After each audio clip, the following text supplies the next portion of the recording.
So this is how you catch your entries. All right.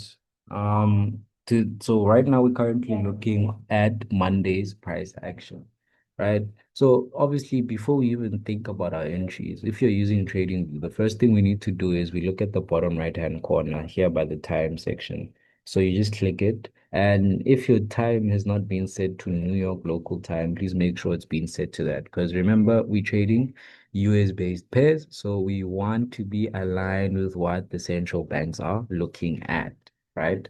Sweet. So over here, this is Monday's price action. So the blue horizontal lines just represent the 8:30 to 12 o'clock New York operating hours or session rather. So usually New York ranges from about 8:30 until 4 p.m., but the best entries are found between 8:30 to 12 p.m., right? 8:30 a.m. to 12 p.m. New York local time. So you guys can obviously calibrate that towards whatever your time zone is at your country. Cool. So obviously on Monday, 8:30, we get in front of the charts. So the first question we need to ask ourselves is that what elements are being presented to us? Are we trading into a fair value gap?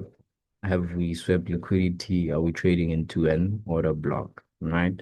So obviously we know that this week we are in a sell program because last week's price action did what? It swept sell side liquidity and started selling, right? So Monday was just a continuation of that. And as you can see, we had a fair value gap drawn in just before 8:30. We were left with a fair value gap.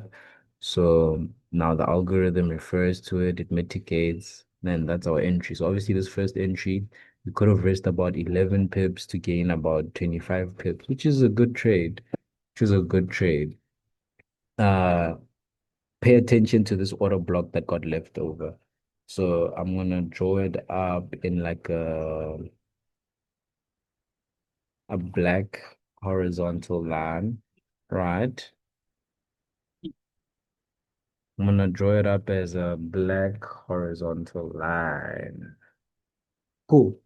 Moving on to Tuesday's trading session. Obviously, throughout the day, prices buying, prices buying, prices buying. Then around 8:30, what happens around 8:30? Prices now ranging around, playing around, trying to trap people into the wrong side of the market. But remember, on Monday, we were already confirmed that we are sellers. So what are we looking for? Are we trading into an order block or a fair value gap? Pay attention to that black line. We've already traded into an order block, which means we are selling. So you would have been a safe seller at this level over here. 8:30 open, could have sold. Um, Stop loss, obviously, here's the high of the order block. You would have been risking about 21 pips.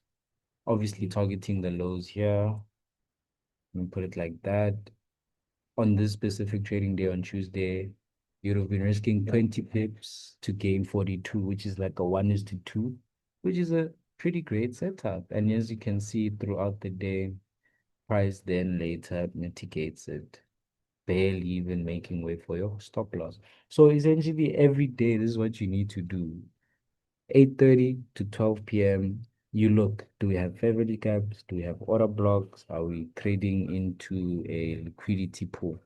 And that's simply how you look for your entries every day, even if you don't know what to expect for the day. Just I challenge you every day between these time periods. Just look at what price presents to you, screenshot, write down what you expect, come back the next day, analyze what happened, and just basically gather up a data set for about, I say, a month. A month is good enough for you to gain enough confidence in what I'm teaching you guys. Um, but yeah, simply that's just the process that I go through to gain entries. And I hope it's also explained in a very simplified manner for you guys. Wherever you don't understand, please do feel free to ask me any questions. I will help you guys where I can. But yeah, that's it from me. This is your boy, Kelmer Fixer Smart Wealth, signing out.